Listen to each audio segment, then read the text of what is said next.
TDM. Productions.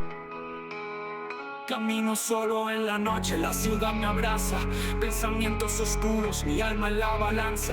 La vida va pasando como un suspiro en el viento. Busco respuestas en el silencio, en mi propio tormento. La muerte susurra, me llama en sueños. Vivo entre sombras, entre miedos y dueños. El vacío me consume, no hay escape ni salida. Solo quiero entender que hay más allá de la vida. Vivo en un mundo que no entiende, que lo siente. Perdido en el eco de mi mente eternamente. La muerte y la vida, dos caras de un mismo espejo. Busco paz en el vacío, en este mundo tan viejo. Las estrellas se apagan, mi corazón se enfría. Cada latido es un recordatorio de mi agonía. El dolor se vuelve rutina, una constante en mi ser. ¿Es esto todo? ¿Hay algo más por lo que creer?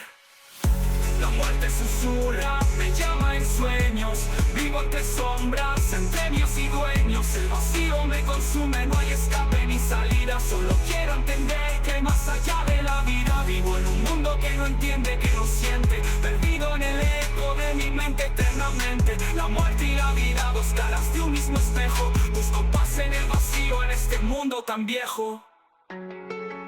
La vida y la muerte, un ciclo sin final.